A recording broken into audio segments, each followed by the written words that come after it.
Now, the more I hear about New World, especially most recently, for players like me who are PvPers, we were mostly interested in New World for the original design, which primarily focused around PvP, open world PvP, which made, according to the developers, the New World environment feel very dangerous. Not only from PvE mobs, which really aren't all that dangerous in the game if you had the opportunity to play any of the betas, but more importantly, from the actual players.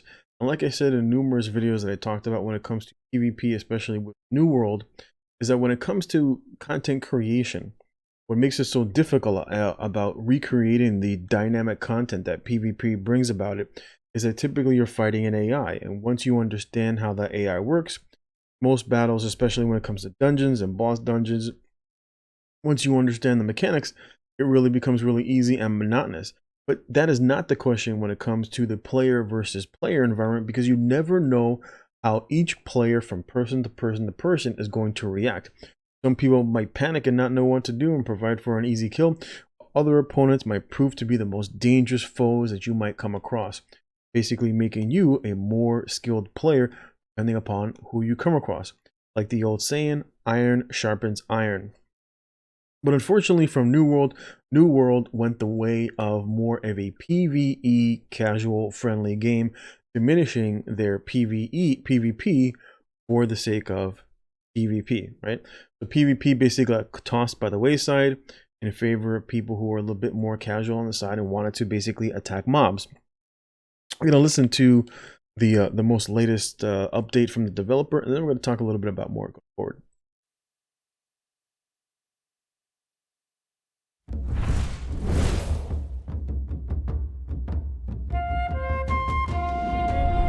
Hi there, I'm Scott Lane, Game Director on New World. I'm here to talk to you about our progress, our plans, and our launch date. So last summer we communicated that New World would launch this spring and that the team was going to focus on adding more mid and end game content. Since then, we've identified a few very compelling features that just wouldn't make that time frame, and we believe these features are going to transform the game, so we're going to take the time to add them before we put New World in your hands. Now I just want to say, just stopping right there in the very beginning where he talked about we wanted to add more mid-game and end-game content. The reason being that they had to go and do that was because they had a crap ton of PvEers that came into the game. And so originally, the PvE portion of the game was just there for the PvPer to utilize to get resources to level up so that they could go and PvP. Now, of course, because a lot of PvEers started playing the game, they realized really quickly that there was no end game, especially because due to the mechanics in the game, from the fire staff, as well as the restoration staff, that players could just basically bypass PvP, even though they would flag for PvP, that they take advantage of the extra XP from the quests. They would basically bypass almost every opportunity to actually engage in PvP in a PvP game. And so obviously for many of those players who came into the game, they realized very quickly that there was nothing for them to do because they really weren't all that interested in PvP, even though that was the design of the game. So of course that was one of the main reasons why New World basically had to go back to the drawing board, as they say, and then put in all of this content very end, because there were no dungeons, there's no story, etc. There was no end game, because the end game revolved around the player versus player interaction on a day-to-day basis, as well as from their battlegrounds. New World's going to launch August 31st, 2021. This gives us not only enough time to implement those features, but to tune and polish them along with the entire experience. Closed beta is going to be on July 20th, and I really hope some of you come take an early look at the game. I'd like to take a few minutes and share what we're going to be working on between now and launch. First, we're adding another endgame zone, Ebonscale Reach. This is a territory of lush wetlands and towering cliffs where an exiled empress is building a corrupted fleet that could be a threat to the entire world. Now on to those features. First one I want to talk about is expeditions. These are 5-player instance adventures into the darkest corners of Eternum, where players are going to face the most dire threats on the island and uncover more layers into the mysteries of the lore, including secrets behind the source of the corruption, the ulterior motives of the Angry Earth, and the deeper menace behind the Soulless Lost.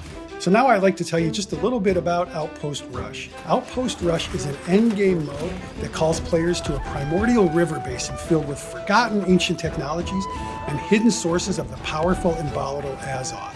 Here you're going to battle in 20 versus 20 teams over multiple strongholds, and you're going to use strategic resources not only to fortify your positions, but to boost your power for assaults. Expeditions and Outpost Rush are big features for us leading up to launch, but we've also made a lot of progress since the preview event.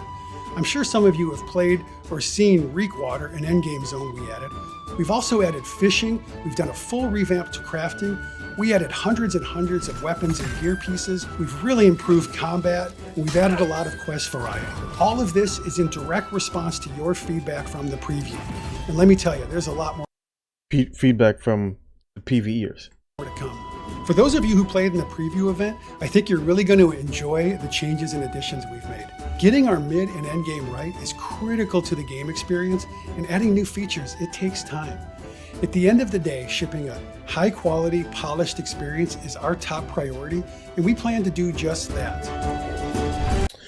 So if you notice something really quickly, you'll notice that a lot of the content revolved primarily, like I said in the very beginning, functioning around PvE. Whereas, they have the new end game, they've put in a bunch of raids, a bunch of dungeons, made changes to combat, which is fantastic. If you look at their patch notes, they've done a wide variety of changes to the actual abilities from the different weapon lines, which is great. A lot of different changes, and I'm all for PvE changes, especially if it's good, if it's entertaining. Sure, why not? But for most of us who were originally interested in this game, for those of you who are interested in PvP, more than likely this is not going to be the game for you.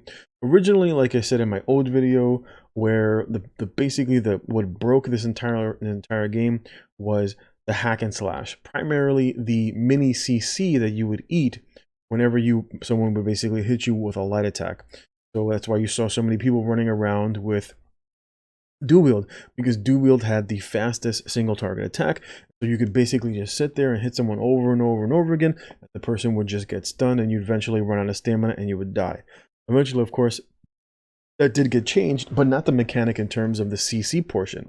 The CC portion still remains in the game, and unfortunately, they've made very little changes in the way of PvP. Even worse, I'll link the patch notes. If you actually look in terms of originally the PvP quests gave you much more experience, and it was sort of to incentivize people to actually go out in PvP. Kind of foolishly, a lot of the quests had absolutely nothing to do with PvP. They would actually have to do with PvE. So instead of saying, hey, go out there and kill 5 people, go to this region and kill X amount of people, a lot of it focused around either chopping wood or killing specific PvE animals, and really didn't have anything to do with PvE. And so you can really see that this game basically did a 180.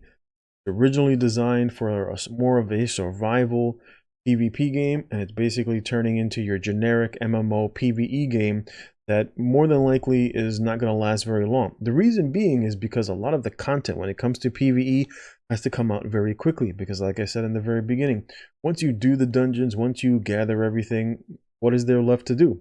Of course, there is going to be a little bit of the dungeons, the 20v20. There was no mention of the bigger battles of the 50v50. That is kind of left for, hopefully they'll give some more details later on. But realistically speaking, more than likely, New World is definitely not going to be the PvP game that most of us were looking for. Unfortunately, like I said in many of my videos, we're going to have to be waiting for games like Ashes of Creation, which is actually designed by PvPers for PvPers with PvP in mind. Unlike New World, that basically just threw out their PvP, even for many of the backers who were PvPers who actually backed the game. And unfortunately, they screwed over a lot of their backers, and most of those individuals probably got their money back because they got paid off by another developing company. But it kind of is what it is. Like I said, it's fantastic that they've implemented all of these things, but unfortunately, this is basically just another generic MMO.